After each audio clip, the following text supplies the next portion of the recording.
Sumainyo ang Panginoon. At sumaiyo rin. Ang mabuting balita ng Panginoon ayon kay San Mateo. Papuri sa iyo, Panginoon. Noong panahong iyon, sinabi ni Jesus sa kaniyang mga alagad, "Narinig ninyong sinabi, ibigin mo ang iyong kaibigan at kapuotan mo ang iyong kaaway. Ngunit ito naman ang sabi ko, ibigin ninyo ang inyong mga kaaway at idalangin ninyo ang mga umuusig sa inyo upang kayo maging tunay na anak ng inyong amang nasa langit. Sapagkat pinasisikat niya ang araw sa masasama at mabubuti at napapatak niya ang ulan sa mga banal at sa mga makasalanan. Kung ang umiibig sa inyo ang siya lamang ninyong iibigin, ano pang gantimpala ang inyong hihintayin? Hindi ba't ginagawa rin ito ng mga publikano? At kung ang binabati lamang ninyo ang inyong mga kapatid, anong nagawa niyong higit kayo sa iba? Ginagawa rin niyo ng mga hentil, kaya dapat kayong maging ganap gaya ng inyong amang nasa langit. Mga kapatid, ang mabuting balita ng Panginoon. Pinupuri ka namin, Panginoong Hesukristo. Welcome sa Our Lady of Lasalet, Quasay Parish, kung saan ayos lang umiyak. Samahan tayo ng mahal na ina sa pag-iyak at sa pagdarasal upang maging maayos ang lahat. Alam po ninyo, batay sa aking karanasan sa pagninilay ng salita ng Diyos, may mga sipi talaga sa Biblia na mahirap intindihin. Kinakailangan mong pag-isipan talaga, ano bang sinasabi ng Panginoon dito? Ano ba talagang mensahe niya? May mga sipi na ganon. Pero may mga sipi din sa Biblia, napakadaling intindihin. Pero kung gano'n napakadaling intindihin, napakahirap namang sa buhay. At ang isa sa mga halimbawa niyan ay ang ating Ibanghelyong napakinggan, kung saan sinasabihan tayo ng Panginoon, inutusan niya tayo dito na mahalin ang kaaway natin. Sino po ba ditong may kaaway? Taas nga ang kamay. Baka sabihin nyo, wala kayong kaaway. O sige, ang mga kaaway ay yung mga, obviously may ginagawang masama sa atin. Minura tayo, pinagkaisahan tayo, siniraan tayo, niloko tayo, hiniya tayo, ginipit tayo. Basta yung obvious na may ginawang masama sa atin, automatic yung kaaway natin. Pero wag po natin kakalimutan na may mga kaaway tayong hindi obvious.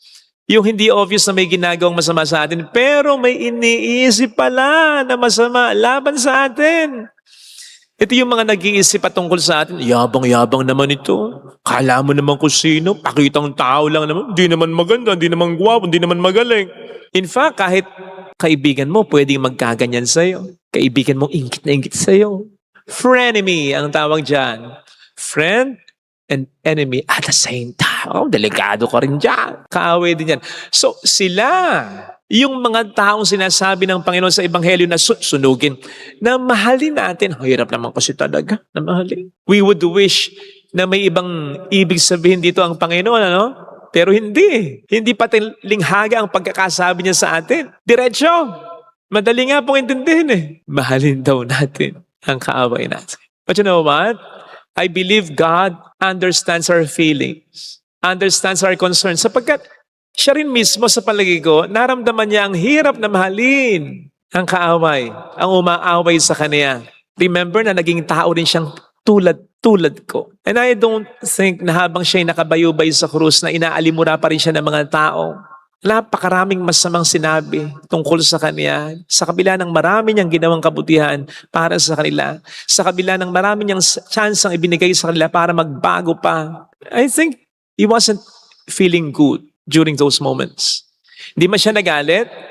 Siguro naman na-offend siya. Siguro naman nasaktan siya. Siguro naman na-disappoint siya. Siguro naman nalungkot siya. So, hindi naman siguro ganun kaganda ang pakiramdam niya bilang tao habang siya nakabayubay sa krus. Pero ang maganda, He willed the good for them. Ama, patawarin mo sila. Nagdesisyon siya na mahalin pa rin sila. Nagdesisyon siya na patawarin pa rin sila. Hindi nila alam ang kanilang ginagawa. Patawarin mo sila. Kaya naman kung mapapansin po ninyo, sa command ng Panginoon sa atin ngayon sa ating gospel reading na mahalin ang kaaway natin, hindi naman ito more on feeling eh. Sapagkat alam niyang mahirap sa una. Higit ito sa pakiramdam, ito yung desisyon, ito yung paghahangad. Katulad ng ipagdasal mo, ang kaaway mo. Yes, naintindihan ko. Hindi mo feel na ipagdasal siya, pero hangadin mo, gawin mo. Yung tense nga po dito ng ipagdasal ang kaaway ay continuous eh. Pagdasal natin lang ipagdasal. Kahit pa patuloy na nagkakasala sa atin. Yung pagdarasal na genuine hindi yung, Lord, sana mamatay na siya, mabungi sana siya, madapa sana siya. Hindi. Yung pagdarasal na genuine na naghahangad talaga ng mabuti para sa kaaway. Lalo na kapag naaalala mo yung ginawa niya sa'yo, suddenly isi-shift mo yung isip mo, isusurrender mo ang lahat sa Diyos. Pagdarasal mo siya, bahala na ang Diyos sa kanya, pero hahangadin mo pa rin ang kabutihan niya. Yung ganun, yung consistent na ganon, palalambutin nun ng puso natin sapagkat napaka-imposible na manatili tayong galit sa kapatid natin kung nagdarasal tayo sa Ama natin. Sige nga, matitiis mo ba? Napakatigas na lamang ng puso mo kung sa harap ng tatay mo ay pinapakita mo ang galit mo sa kapatid mo. Anak niya kayong dalawa. Di ba't yan ay napakasakit para sa isang magulang, para sa isang ina? So, hindi mo man nararamdaman, pagdesisyonan mo, gawin mo. Gayon din ang paggawa ng mabuti. Sa taong kinainisan mo, pagpuri pa rin sa taong kinaasaran mo, pagkibo pa rin sa taong alam mong nanira sa'yo, pakikisama pa rin sa biyanan mo na alam mong ayaw sa'yo, pagtulong mo pa rin sa isang tao na alam mong nanloko sa'yo. Something like that. Again, kung gagawin po natin ito ng consistent, ng genuine, kahit na hindi natin ramdam, pero talagang hahangadin natin, kasama ng paghingi natin ng tulong sa Panginoon natin, Lord, tulungan mong maging totoo itong ginagawa kong mabuti kahit nasan nagkasala sa akin. Kapag consistent, kapag madalas, sa pamamagitan ng grasya ng Diyos, alam po ninyo, our feelings will follow our actions, our decisions. Sapagkat, again, kapag consistent, kapag madalas, kapag genuine, unti-unti nitong pinapatay ang pagkatao natin eh. Ito yung sinasabi na when we are following Jesus, we should deny ourselves. Ito yon. Ito rin yung krus. Sapagkat ang sinusunod natin, hindi yung kalooban natin, kundi ang kalooban ng Panginoon natin. In a sense, we shall be weakening our flesh, but we are to strengthen our spirit. Mas namamatay yung pagiging tao natin, di ba? Yun ang sinasabi natin. Tao lang ako. Namamatay yung talagang pagiging tao lang natin at lumulutong yung pagiging anak ng Diyos natin. No wonder ang sabi ng Panginoon dito, di ba? Kayo magiging tunay na anak ko. Lilitaw ang inyong pagiging tunay na anak ng Diyos. Kaya in a sense, God is demanding more from us as His children. Sapagkat tayo'y anak niya, hindi tayo dapat mga tuwiran at mamuhay tulad ng mundo. Ang buhay ng mundo, mata sa mata, ngipin sa ngipin. Yun ang kanyang paraan ng pagdeal sa kasama ng tao. At ang kanyang laging katwiran, tao lang ako. Hindi naman tayo anak ng mundo, anak tayo ng Diyos. We are in this world, but we should not be of this world. Hindi tayo nga mamaya ng mundo ito. We are citizens of heaven. We are God's children. So dapat yun ang lumutang sa atin. Besides, isipin po ninyo kung lahat tayo magiging ganyan. Kung lahat tayo magiging tunay na mga anak ng Diyos. Kung lahat tayo, hindi necessarily kukonsintihin ng kasalanan, i-call out pa rin natin ang attention nila, paparusahan pa rin natin kung kinakailangan ng nagkasala, pero sa paraang makabubuti pa rin sa kanya, hahangad rin pa rin natin ang mabuti para sa nagkasala, iwasan nating magtanim ng galit, magmura, gumante, pairali ng init ng ulo. Imagine kung gaano magiging kaganda ang mundong ito. Sige nga. Yan ang katwiran natin. Mata sa mata, ngipin sa ngipin. Yan ang katwiran natin. Tao lang ako, hindi ko kayang magpatawad. O sige, anong mundo meron tayo ngayon? Okay ba? Tama ba? Saya ba? Safe ba? Peaceful ba? Panatag ka? Diba? Anong mga oras po pwedeng magkagera. So ito yung mundo na meron tayo. Dahil ang pinairal natin ay ang katwiran ng mundo. Ang pinairal natin ay ang pagiging makamundo natin, hindi ang pagiging mga anak ng Diyos natin. Kaya nga, sa simulang mangaral ng ating Panginoon, ano ang sabi niya? Repent and believe in the gospel. Hindi naman niya sinabing, oy, naparito ako, pero okay na yung ginagawa niyo. Okay na, tuloy niyo lang yan. Ayos na, perfect. Hindi. Sabi niya, yung mga paraan ninyo, hindi yan ang paraan ko. Kaya nga, di ba, for a couple of times, narinig yung sinabi, ito ngayon sinasabi ko, ito ang sundin ninyo. At di niya tayo pasusunurin para pahirapan. Pasusunurin niya tayo para sa ating kabutihan. Again, imagine, kung lahat tayo susunod sa Diyos. Kung kahit na may nagkakasala, umaaway sa atin, ay pagpapasa Diyos natin. We call his or her attention, sige. We defend ourselves, sige. Parusahan natin kung paparusahan. Pero yung wag magtanim ng galit, pero yung hindi tayo manghuhusga, yung hahangadin pa natin ang kabutihan ng isa't isa, hindi natin pairatin init ng ulo natin. Sige nga, sigurado kong mas magiging stress-free ang buhay natin. At sigurado kong mas magiging maayos ang mundong ginagalawan natin. Tingnan naman, nawa natin ito, ha? Makita natin, ano man ang mga hinihingi ng Diyos sa atin, yun ay para sa atin, hindi para sa Kanya. Amen. Ilagay natin ang ating kanang kamay sa tapat ng ating puso.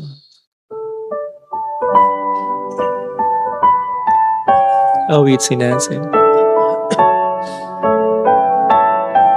Alam kong may magagawa ang Diyos.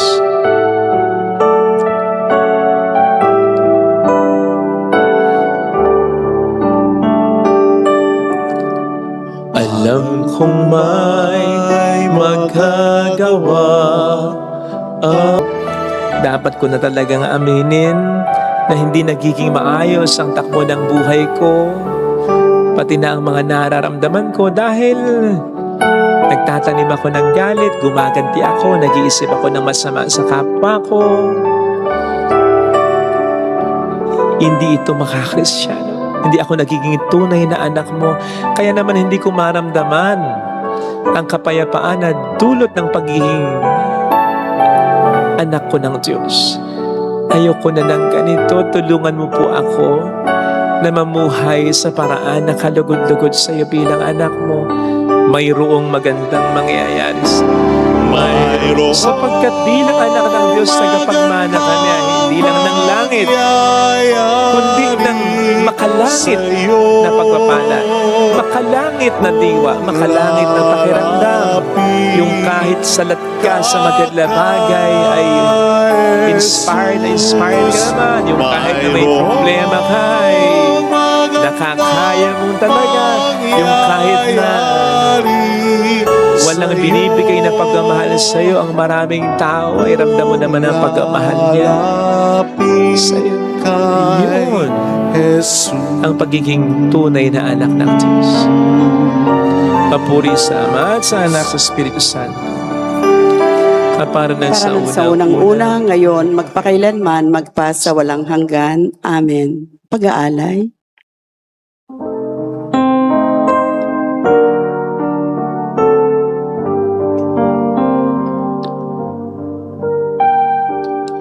Buhay pagmamahal,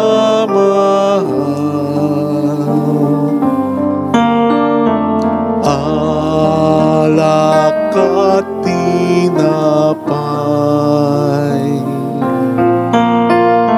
sana'y tanggapin mo, amang mapagmahal, ngayon sa iyong hapag,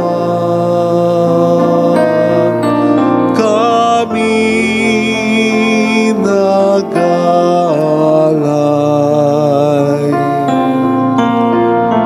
Alak at tinapay, alay ng iyong bayan, buhay pagmamahal,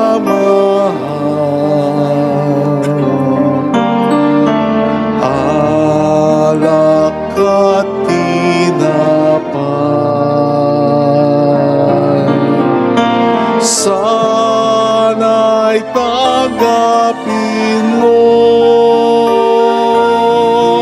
amang mapagmahal. Manalangin tayo, pang ating handog ay maging kalugod-lugod sa Diyos Amang makapangyarihan. Tanggapin nawa ng Panginoon itong paghahain sa iyong mga kamay, sa kapurihan niya at karangalan, sa ating kapakinabangan at sa buong sambayanan niyang banal.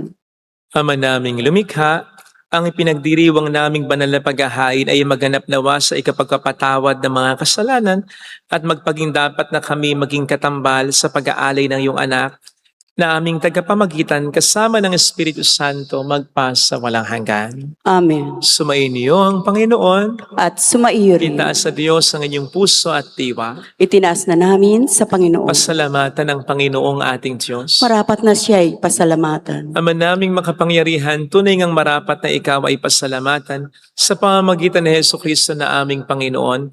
Binibigyan mo kami ng bagong pagkakataon upang ganapin ang paghahanda ngayon para sa pagdiriwang ng muling pagkabuhay. Kaysa ng iyong anak na minamahal aming nilalaan ang panahon talino tiyaman para ganapin ang iyong kalooban ng kapwa at tao'y lubos na damayan. Sa pagdiriwang namin sa aming pagsilang bilang mga kaanib ng iyong sambayanan, kami iyong pinagkakamit ng katayo ang ganap sa pagtatangkilik. Kaya kaisa ng mga anghel na nagkisiawit ng papuri sa iyo ng walang humpay sa kalangitan, kami nagbubunyi sa iyong kadakilaan. Santo, Santo, Santo, Panginoong Diyos ng mga hukbo, napupuno ang langit at lupa ng kadakilaan mo. Hosana sa kaitaasan, pinagpala ang naparirito sa ngalan ng Panginoon. Hosana sa kaitaasan. Ama naming banal, ikaw ang bukal ng tanang kabanalan, kaya't sa pamamagitan ng iyong Espiritu, gawin mong banal ang mga kaloob na ito upang para sa amin ay maging katawan at dugo ng aming Panginoong Hesukristo. Bago niya pinagtiis ang kusang loob na maging handog, hinawakan niya ang tinapay, pinasalamatan kaniya, pinaghati-hati niya iyon. Niabot sa kaniyang mga alagad at sinabi, tanggapin ninyong lahat ito at kanin. Ito ang aking katawan na iahandog para sa inyo.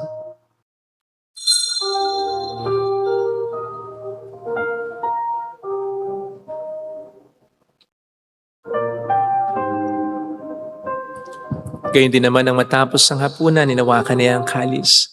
Muli kaniyang pinasalamatan. Iniabot niya ang kalis sa kaniyang mga alagad at sinabi, tanggapin ninyong lahat ito at inamin. Ito ang kalis ng aking dugo ng bago't walang hanggang tipan. Ang aking dugo na ibubuhos para sa inyo at para sa lahat. Sa ikapagpatawad ng mga kasalanan, gawin niyo ito sa pag-alala sa akin.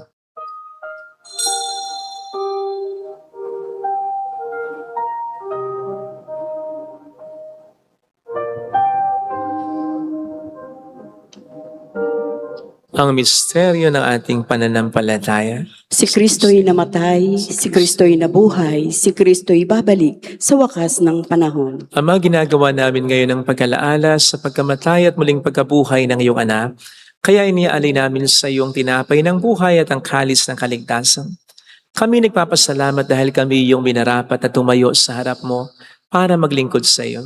Sinasamo namin kami na magsasalo sa katawan at dugo ni Kristo ay mabuklod sa pagkakaisa sa pamamagitan ng Espiritu Santo. Ama, lingapin mo ang iyong simbahang laganap sa buong daigdig. Puspusin mo kami sa pag-ibig. Kaysa ni Leon na aming Papa, ni Dennis na aming Obispo at ng Tanang Kaparian, alalahanin mo ang mga kapatid naming nahimlay nang may pag-asang sila'y muling mabubuhay, lalo ng aming mga ipagdarasal. Saglit nating ipagdasal ang ating mga kakilalang iyong mauna.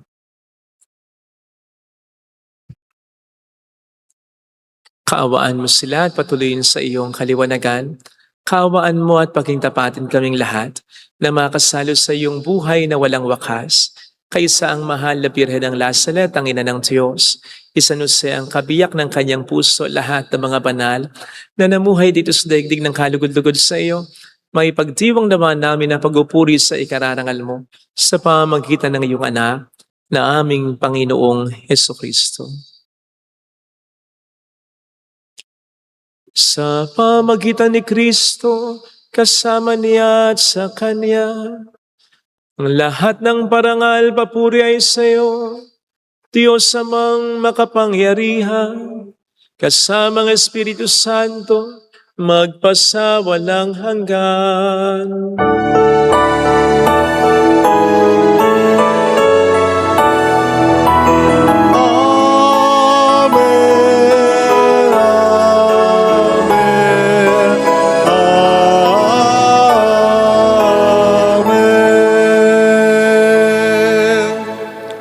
Tumawag tayo sa Ama.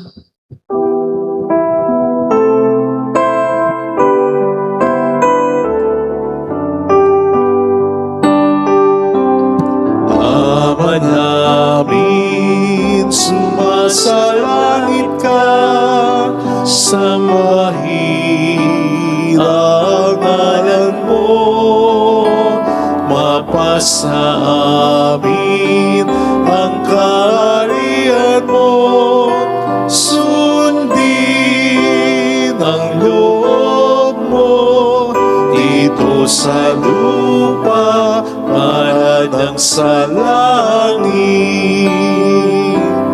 Bigyan mo kami ngayon ng aming kakanin sa araw. At patawarin mo kami sa aming mga sala, para ng pagpapatawad namin sa nagkakasala sa amin. At huwag mo kaming ipahintulot sa puso, at iadya mo kami sa lahat ng masama.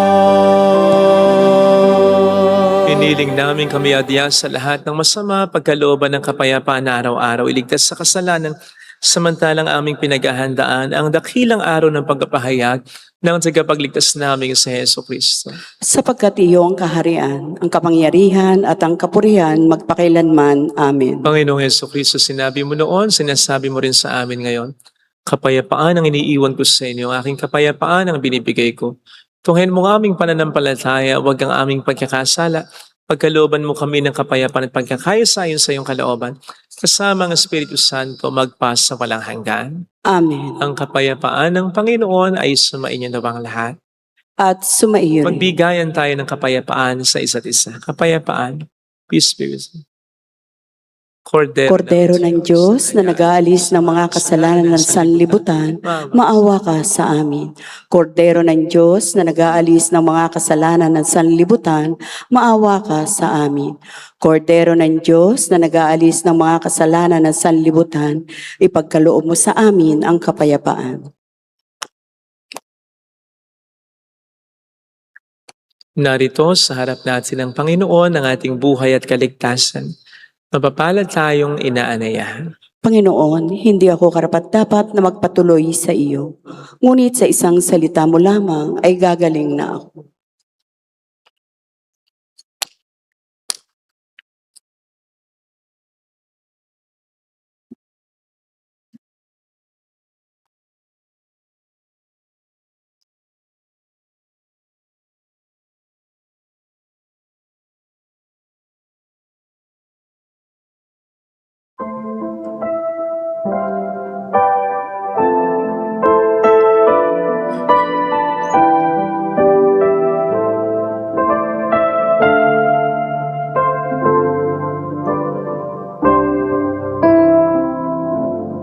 Kung saan may pagmamahalan, ay naroon ang Diyos.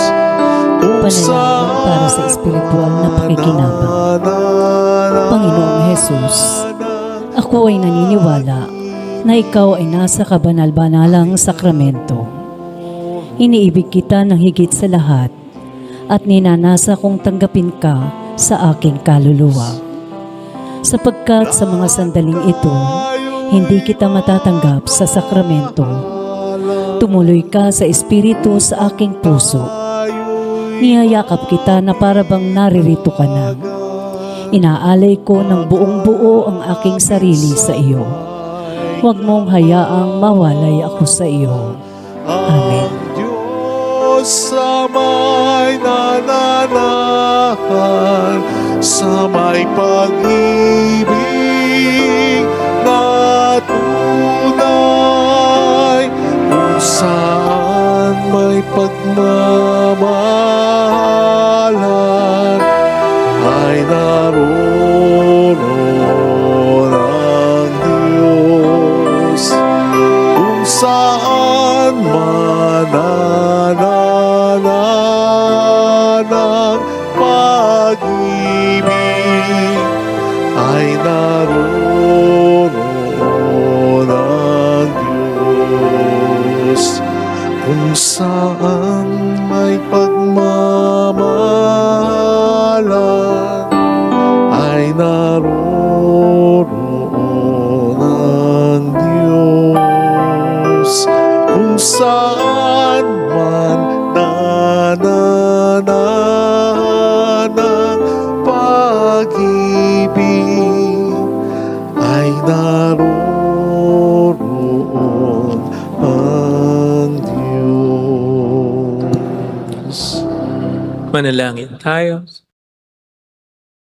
Ama naming mapagmahal, sa iyong kagandahang loob ay lagi mong subaybayan ang iyong pinapakinabang sa piging mong banal upang ang iyong pinuspos ng lakas mong bigay ay makasalong lagi sa ligaya ng mga hirang sa pamamagitan ni Jesucristo kasama ng Espiritu Santo magpas sa walang hanggan. Amen.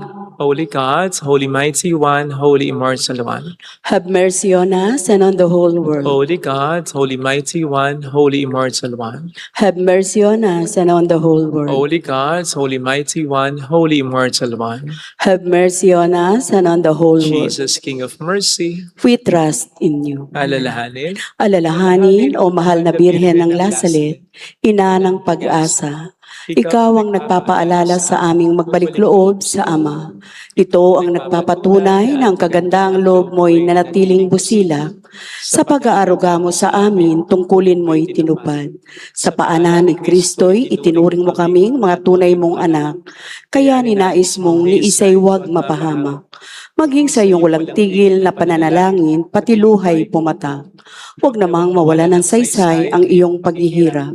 Hiling nawa namin sa iyo, aming inang Lia, na matapos ang pakikibaka namin sa mundong ito at sa pananatili naming tapat kay Kristo, sa kapurihan mo'y makibahagi kaming ganap, upang kung nasan ka ngayon ay maparoon din kaming lahat at ang kaganapan ng kalwalatian ng Diyos Amay tuluyang matupad siya nawa. Mahal na Birhen ng Lasalet, kapagkasundo ng mga makasalanan. Ipanalangin mong walang patid kaming mga dumudulog sa iyo. Marami pong salamat sa inyong pakikisa sa mga tulong na binibigay ninyo na nagiging dahilan para marami din tayong matulungan ng mga simbahan, parishes, chapels, institutions, and even individuals. Salamat po ng marami. Sumainyo ang Panginoon. At sumaiyo rin. Pagpalain kayo kasama ang ating pamilya ng mapagmahal na Diyos, ng Ama at ng Anak, ng Espiritu Santo. Amen. Pumayo tayo sa kapayapaan ni Kristo. Salamat sa Diyos. Salamat din po.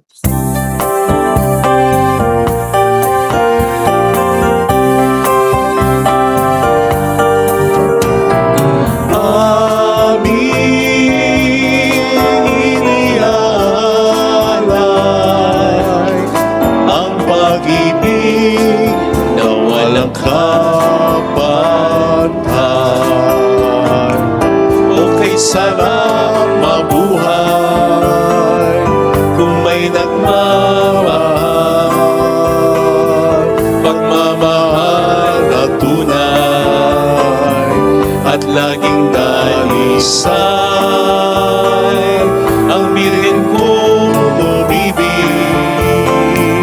ay walang sintamis, pagsintang sa kalinis, sa iyo hanggang langit. O Birhen, Birheng mahal, sa awit at sa dasal,